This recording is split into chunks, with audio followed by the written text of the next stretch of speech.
Good night. Welcome to the episode of 2. We are starting a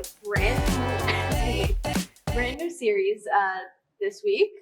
It is a 6-episode series, so stay tuned. And we are focusing on Sam's chapter 23. Yeah, we are. She's correct. We're gonna kind of take it verse by verse, and we'll build upon it as we like go further on into the chapter. So today we are focusing on Psalms 23, verse 1. I should have pulled it up ahead of time, which I did not. The Lord is my shepherd; I lack nothing. There we go. It's like not even 10 words. It's not. 1, 2, 3, 4, 5, 6, 7, 8, 9. It is more than 10 words. My version. Yeah. My version. I have the NLT. The Lord is my shepherd. I have all that I need. Okay. Well, it's a bit. So what I like to do with the Sunday school kids is I like to have them break it down before we actually get into like what we think it means. So I'm going to ask you guys the first part. We'll break it into 2. The Lord is my shepherd, and then I shall not want, or I have all that I need.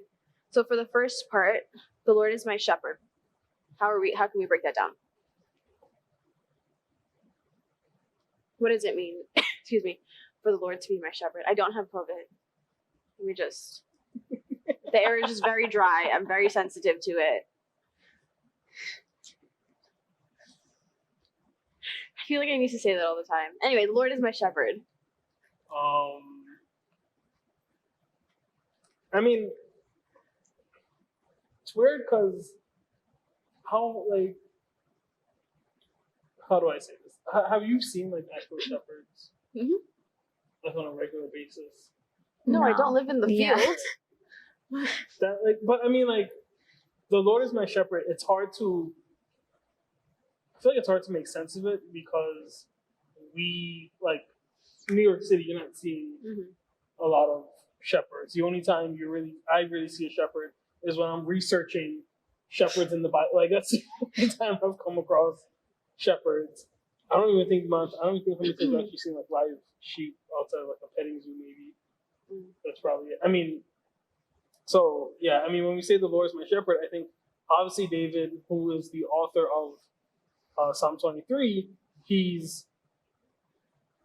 I feel like he's trying to describe his relationship to the Lord in like the circumstances that he's in, and the best thing is the Lord is my shepherd.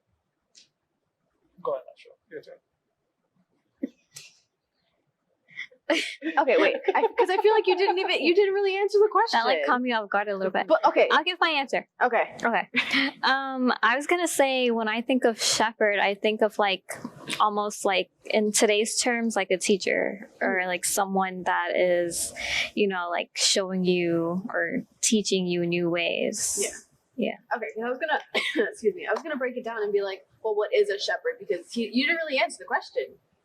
But yeah. So a shepherd, I agree with you in that it's someone that like teaches or guides, like because it guides the sheep or the herd.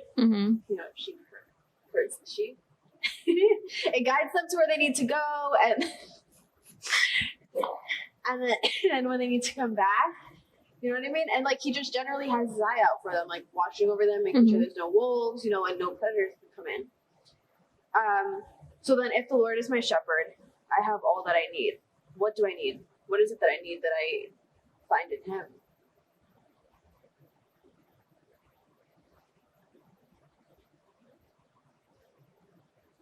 Do I feel like a little kid? I know, yeah. Oh man, it's good questions though. It's good questions. I try to talk to them like adults. Yeah, not like adults, but like big kids. It's an advanced class. Sunday school hours. Clearly, no one's passing the test. I mean, I liked my answer. You were passing them a little bit. New York City is no child left behind, so I'm good.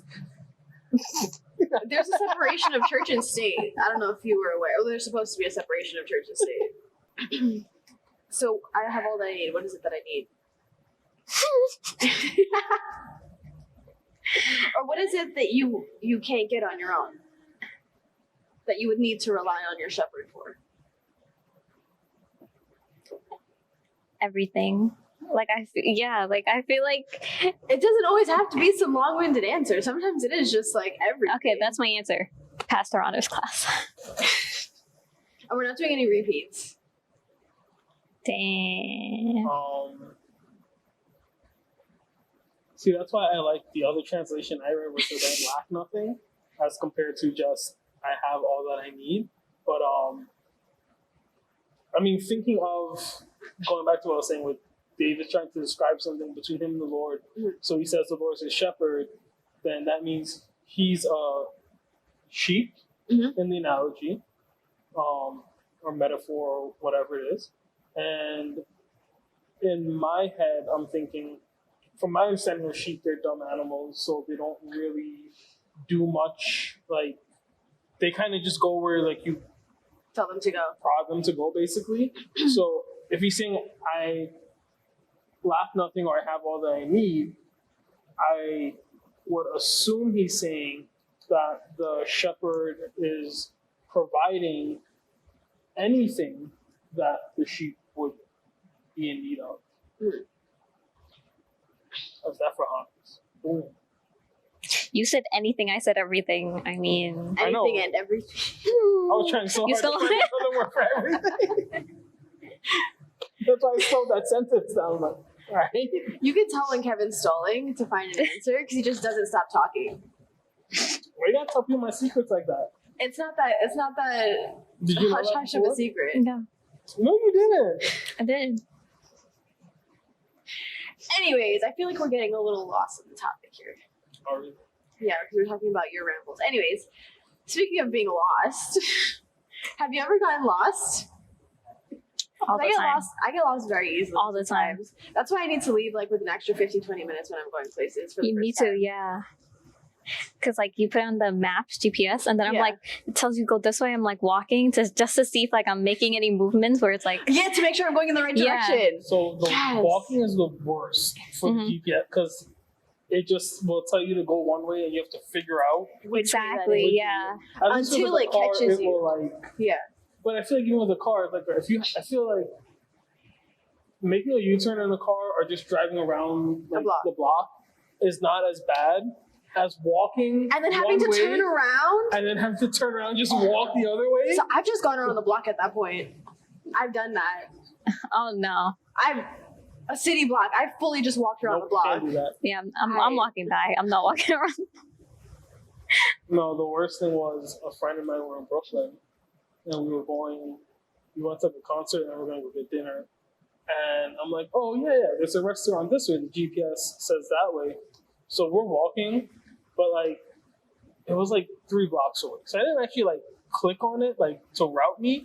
I just looked at it and we're walking and I'm like, yeah, we're definitely walking the wrong way. Like, how far is this place? It's only 3 blocks away. We this is like block 5 now. I'm like, I don't know what to tell you. GPS. We didn't have to go in the car and like drive the 20 minutes I was gonna away. say, like, how did you like end up solving that? Well, we ended up just at like another block that had a bunch of restaurants, Oh, but we didn't like okay. any of them that were there, so we just got back in the car and drove off. do you know what I like about your story? You pulled up the map, but you never hit start. And I feel Because it like was that's a 3 really blocks. good. No, but I feel like that's a really good segue back into our topic. Because how many times is it that you're like, God, I really need your help with this problem. I should depend on you, right? I know you have the route for me. You have the right way that I should go, but I just don't press start. Mm-hmm. That was really good. You're welcome. I know you didn't plan it, but 100%. that was really good. Come on, guys. She was made for your honors class.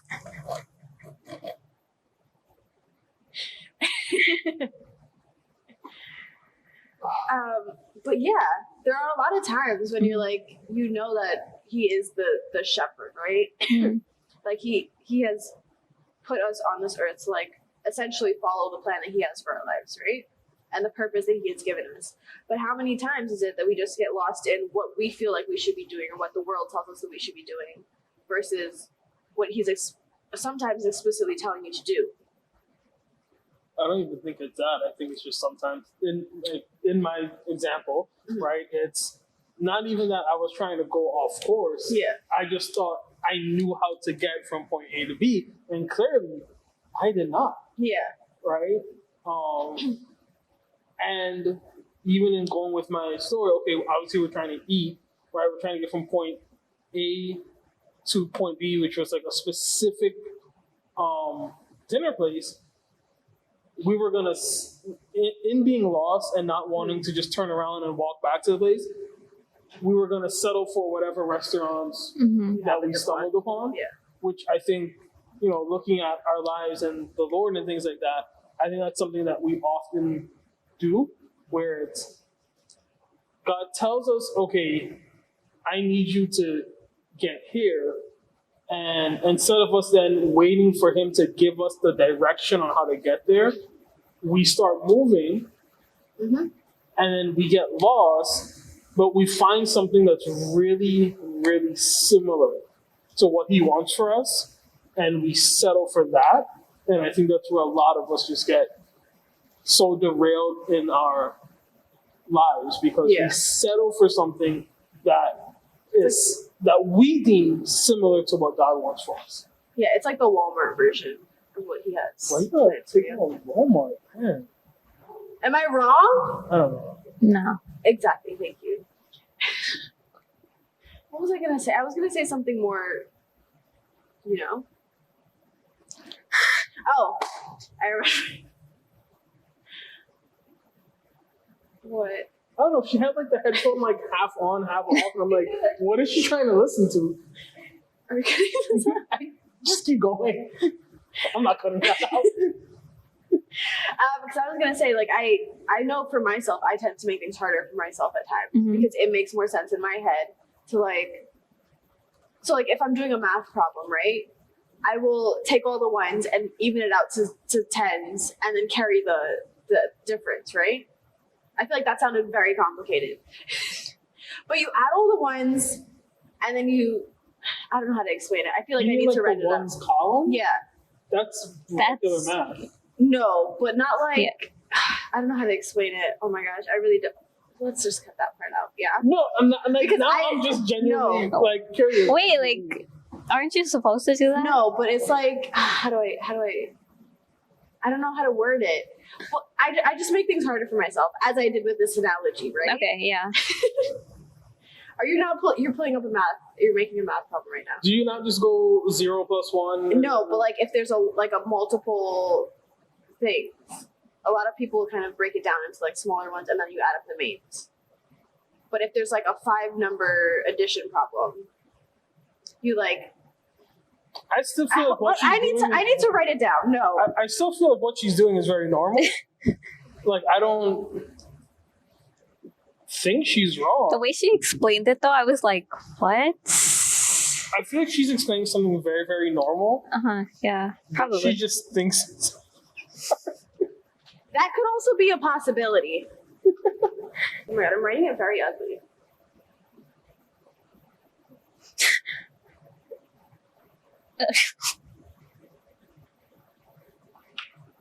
Right, math, addition. That's a plus. You can't even see it. It's gonna be too light. Normally, people would just do it this way, right? Mm-hmm. I would do 3 + 7 is 10, right? 5 and 3 is 8. 8 and 4 is 12, right? And then 10 and 12 is 22. So you take the 2 and then you carry the 2. Yeah, but that's what I do too. It's the same thing. So many people have made me feel so weird about that.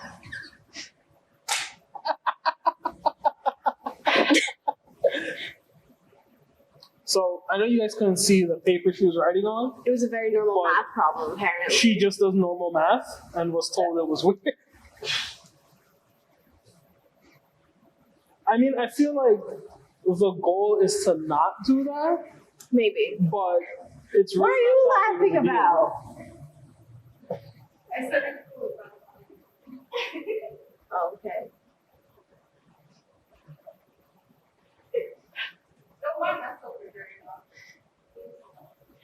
Anyways, I've been told to make things harder for myself. And I feel like if I were to rely purely on like the plan that God has for me, I would do that less. And that is my contribution to this conversation. I'm not even sure what the question originally was right now. I don't know. Like, I had something I was gonna say, but now I feel like it doesn't make sense anymore. It's like so far gone. I know it started with me getting lost in Brooklyn, Yes. but How did you get lost lead you to God's? No, his use of pulling up the map but not using Yeah. Settling. right, okay. Settling. Yeah. I still don't see how we got to her being weird with math. because I make things harder for myself. Okay. Because I try to do it on my own. Okay, there we go. We love a thought map. I'm leaving all of this in, by the way. Why? Oh my gosh. I feel like we shouldn't. I feel like they might get lost too. Well, it's all. We're supposed to be the part of sheep the- guiding them. Sheep don't guide. I mean, not the sheep, the shepherd. I'm so sorry. Definitely that one. No. Anyways. All right. Well, if you remember what you were gonna say before Ariel's math problem, but I mean, even just with the idea of settling and making things harder for ourselves, right? When we look at, I want to say the context in which Psalm 23 is written, or I don't know if it's context is the right word, but looking at it against David's life, because David is the one writing it, and I think sometimes, listen, Psalms 23 is one of the most popular scriptures out there. I would say it's like it has to be like top 5, right? Even people who don't go to church have probably heard "The Lord is my shepherd," "I shall not want," and things like that. So one of the things I think about with the scripture is that, one, I think its popularity makes it sometimes lose its significance. Yep. 2, it's kind of in the 21st century New York City, I feel it's an obscure reference, right? The Lord is my shepherd. So when we look at the life of David, to kind of put things in context, right? There's some interesting milestones in like the life of David, right? We know David himself is a shepherd, right? Which is probably why he's using this analogy, right? He's talking about what he knows. But he goes from shepherd to like makeshift soldier when he slays Goliath. And that's what it was. He wasn't an actual soldier when he does it. His brothers were. He was actually like Uber Eats. He was delivering them food. Yeah. I feel like that was his entry test, though. That I was like his guess. interview, and he passed it to become a real soldier. Right? That's actually kind of true. He eventually would become king. He would lose a child in childbirth. One of his sons would actually dethrone him, right? And eventually David would get back the throne. And there's a lot of other things that happen in David's life, which I'm pretty sure we have to put like trigger warnings on this episode, because his life is pretty wild as far as the things that he does and the things that are done to him and to his family. I feel like if you were to just go into David's life, that'd be a whole series on its own. Yeah, that's why we haven't done it. Yeah, that's a lot. But when you look at that, right, you see obviously the point of David had highs and lows, right? Yet he somehow comes to the conclusion that despite the highs, despite the lows, despite some of those lows being punishments from God for the actions he himself committed that he shouldn't have done, he still says, I have all that I need, I want nothing, I lack nothing, right? And I think that's a bold statement to make, right? You talked about, making life harder for yourself. David 100% made life harder for himself. Yet, when it comes to him, the Lord, he says, I have all that I need. And I think when you start to realize that this isn't just like a random passage, but it's David reflecting on his life, Yeah. I think it changes the context. It really, yeah. Like I remember years ago, I was at a funeral for, I want to say it was my friend's like grandmother or grandfather, and one of his uncles is a pastor. So at the end of the funeral, he goes, "Okay, guys, let's say the Lord's Prayer." And I'm like, that's a weird thing to say at the end of a funeral service, right? So I'm about to start reciting what I know as the Lord's Prayer, right? Our Father who art in heaven. And he hit us with, "The Lord is my shepherd." Oh. Asha, and I'm there and I'm like, that's not the Lord's Prayer. That's weird. I don't even know why that popped into my head. I just thought that was a really weird thing. But anyway, I feel like I brought it up for a reason and I forgot why.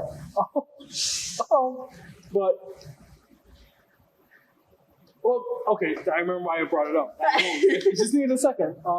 So the reason I bring it up is, even then, saying at the funeral, whether it was the Lord's Prayer or Psalm 23, it had like no bearing, right?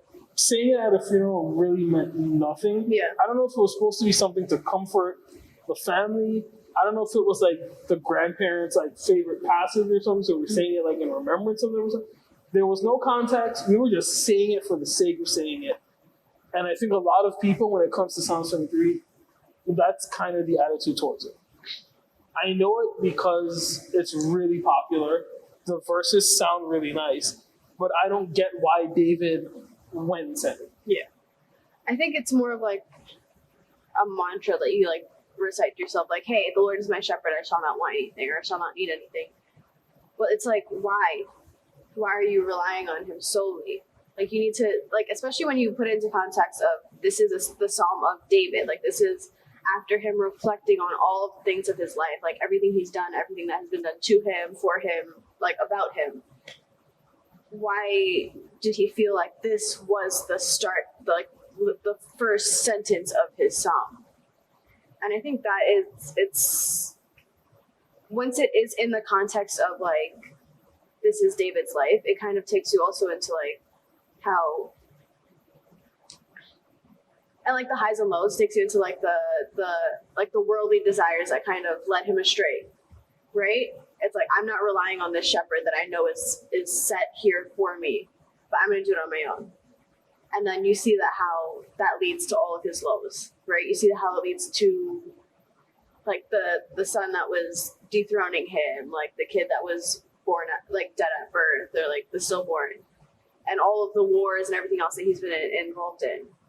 And then it also, I guess I would throw that out to you guys, like, I won't ask for specifics, but have there been examples in your personal lives where like those like this like worldly desires have led you astray from the path? Like how have you not only realized that this is leading you away, but how have you come back from it? I think that for me, knowing that like God is the provider or whatever, like knowing that he's a shepherd and he provides everything that I have, it kind of gave me some type of confidence to think that I could maybe do things on my own. Like it gave me some sort of like, I can take this risk and follow worldly desires and see where that takes me, and then I always have a safety net, like in a way. Yeah. Like that's the way that I look at it sometimes. Well, I used to look at it, I don't look at it like that anymore, just this day. Yeah, but that's my thought. So, I mean, there's definitely things that I've done, I would say, that would have led me astray from the Lord. And as far as coming back, I definitely see similarities between how David would sometimes come back and how I came back. Where I mean, in one case, David gets confronted by the prophet Nathan, and Nathan gives him this like seemingly random story, but it's actually what David did, and David kind of says, well, you should punish the person. Nathan's like, well, then I have to punish you because this is what you did, and David's like, why? And I was just like, I've definitely been in that situation, right? Where not like directly, but someone's someone's preaching, or I was even just reading some scriptures in the Bible, and I know this happened to me like a few months ago. I was reading a passage, and I'm like, I've read this passage 100 times. It was in the book of Galatians, and it just dawned on me. I was like, oh, I'm in the wrong. And like, because I just got stuck on like a verse, and I was like, oh no, I'm in the wrong, right?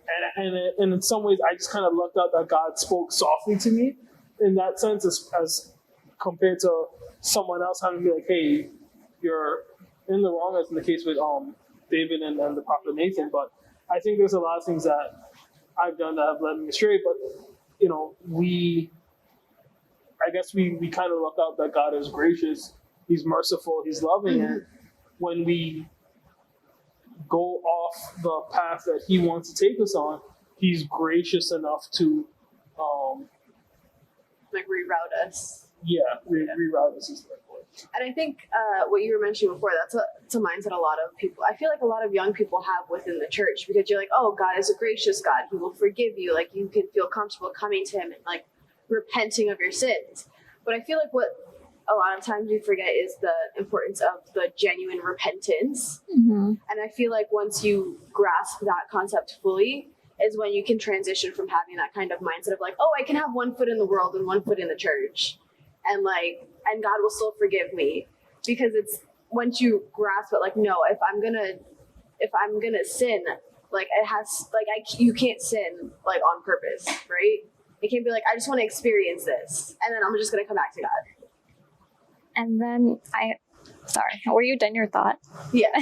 And then I also feel like within that mindset, like as you said, like God is very gracious, He will reroute you, but then like doing that sin that seems like a good idea in that moment, it comes with a lot of baggage as well, that you have to like figure out for yourself. So yeah, He's rerouting you, but you're also carrying a lot that you like, at what cost? Exactly. Yeah. Well, one of the things you guys are describing, I know it's somewhere here in the Bible. Just give me a second. I'll find I think it. it's in a Revelation. Yeah. Revelations 3:16. So because you're lukewarm, neither hot or cold, I spit you out of my mouth. Right. Mm-hmm. It's weird because it's such a common mindset. So I know I've had that same thought process at times, and it's weird because Jesus literally calls out an entire church for it in the book of Revelation, saying you're hot, you're neither hot or cold, but you're lukewarm, right? And what I always thought was interesting, it's like, I think there's another scripture also says, like, you know the right thing to do, yet you choose to just continue doing the wrong thing. And I think it's a dangerous mindset for us to have. Because it's one of those slippery slope things where it's like, oh, I'm just gonna see what it's like, so I don't feel like I'm missing out, right? Like because as a youth, as someone that's growing up in like New York, right? There's always gonna, well, not always, but there are oftentimes those feelings where like, oh, everyone's going out, everyone's doing things, I feel like I'm missing out. I feel like that's a very normal feeling to have when that's all you're surrounded by. But I feel like once you kind of recenter your mind, and I say this a lot in the episodes, but once you kind of refocus your mind on what it is that you're actually here to do, like what your purpose is and why why God has called you into the church and into the ministries that you're in, or into like whatever it is that you're doing, you kind of realize like, I don't need to be doing these things. I don't need to be of the world to be in the world. And it's like, that's kind of what we're called to do. We're called to be in the world, but not of it. And what that means is like, you're in the space, but you're still of God. You're still of like this godly mindset of like, the Lord is guiding me through this world. He is the light, like beneath. What is it? The lamp unto my path, and the right. I don't want to like misquote it, but he is the lamp unto your path. Like he's guiding you where you need to go. Well, even to what that kind of lukewarm mindset, right? The whole reason we've called the whole ministry pursuit is 2 Timothy 2:22. Run away from anything that stimulates youthful lust. Instead, pursue righteous living, faithfulness, love, and peace, and enjoy the companionship of those who call on the Lord with pure hearts. So it's interesting because Paul is telling Timothy kind of the same thing we're saying here. It's amazing how these scenarios that, even though they're written about like 2,000 years ago, you know, God and his omnipotent wisdom was like, hey, yeah, I'm going to include this here. But it's basically, you can't be lukewarm. And I think at this point, Timothy was a pastor as well. He was considered a young pastor at the time.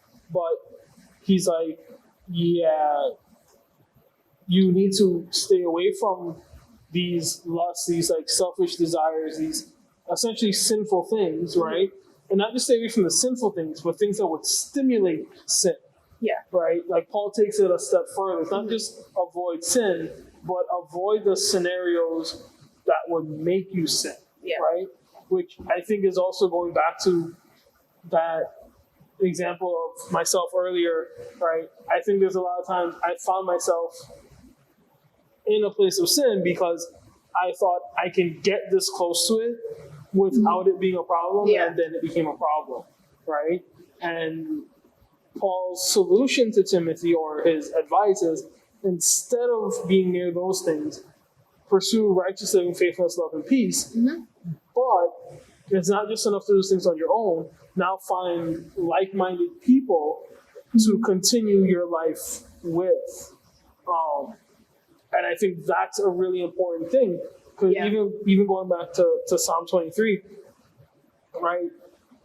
A shepherd, as you said, it's a sheep. He has a herd of sheep. He herds the sheep. He herds the sheep. I was trying really hard to remember. I'm sorry. It's. He has a herd of sheep. He herds the sheep. I was close. And even though David is saying, I lack nothing, I think it becomes the sheep lack nothing, right? Like all of us in the community that are pursuing Christ together, when the Lord is our shepherd, we are in a place of we're not lacking anything. And I think that's what's really, really important here, because often we get led astray because we're looking for something that the Lord is saying, let me provide it for you. Yeah. I think that was really good. And I think so we can like +5. there you go. Yeah, you get a gold star. That's exactly how we feel every time you used to say that we get a gold star. I was wondering if you were going to, because I feel like Asha doesn't know about that, so I didn't want to say anything. When I edit this, I'll put like a gold star. So when we were younger, right, like growing up as Eric and Kevin were youth leaders, anytime anyone have an answer, like it can be the dumbest answer, and they would be like, yeah, gold star for you, or like they'll take away your gold stars. Who's keeping count of gold stars? Only God. Who better? You can't do the maths. I can do it just in a different way, Kevin. I will cry. What? Don't push me too far. I will cry. Over that? Over anything. It's coming. Oh my god, no, she didn't. Wait, what are you doing? Give her a gold star. Give her a gold star. Ariel cried. +5 gold stars. +5. Don't zoom in on me crying. Why? That was cool. Give her a gold star. You took That's away our classroom. you We're the students. you took away her gold star a long time ago, and then now she's making her cry. I did not take Give her back her gold stars from before. I do remember there was someone that had negative gold Orlando. stars. I knew it had to be. Anyway, I was gonna wrap it up with saying, where do you find yourself lacking today in terms of following the shepherd of the Lord? That is the Lord. Can I have a change of seat in your classroom? What? Here, we're gonna switch seats.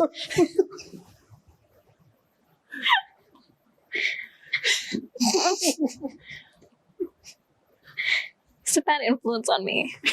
I'm trying to focus. Oh my God. All right. Do you know what? We'll just skip that one. We'll go to the last question. What can you do, like as an individual or as a person within a group that holds each other accountable? What can you do to pursue like Jesus as your soul shepherd? And how can we avoid false shepherds?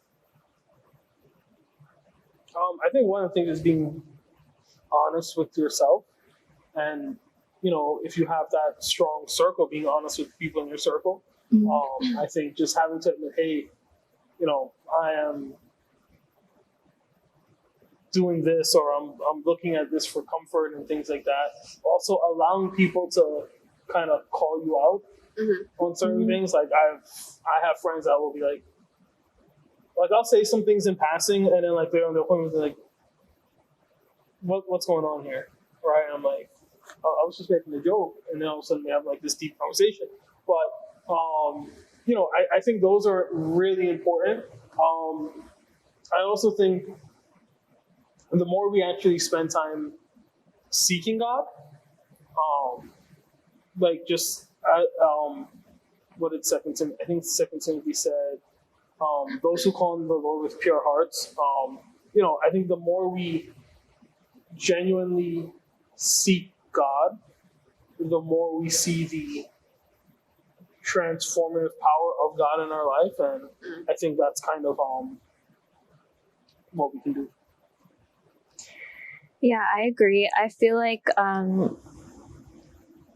sometimes your friends, like being in a really strong group of friends, they know you better than you know yourself sometimes, and they could kind of see you when you're kind of not yourself, like you're falling off. And I feel like it's really important at those moments where it becomes real, and they need to like tell you like, okay, I see that you're going off the wrong path, and I need you to bring it back. Or like, and I agree. I feel like also speaking about it earlier, and like wanting to like be lukewarm and like kind of try different things. I feel like sometimes we feel like God doesn't provide in the way that like We want him to. yeah. And like sometimes I feel like it's so easy to be like, I'm not hearing God, but it's also like you're not listening, but like we feel like we're not hearing him, and then he's like, you go and do this, and I don't know, like I don't know if you guys can relate, but like sometimes I would go like and like do like worldly things, and then in my head I'm like, I know that this is wrong, and like that's totally God speaking to you, and like I could like feel it, like I'm like, this doesn't feel very, like it doesn't feel good like it does to other people. And it's like, because God called us to be different, obviously. And I feel like just like being in a group of friends that like are like-minded, and like they're holding you accountable to like what you're doing. And I think in addition to what you said, a lot of times we think we're hiding things a lot better than we are. So you think like oh, I'm falling off, or I'm veering off, but oh, I'm choosing to veer. But like I can hide it and no one can notice, right? But then you'll have that one friend that's like, hey, I saw like you're doing this. And it's up to you then to be open to be taught.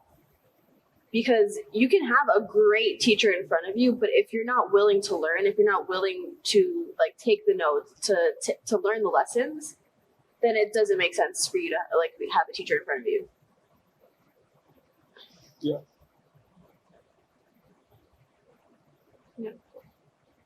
So be teachable.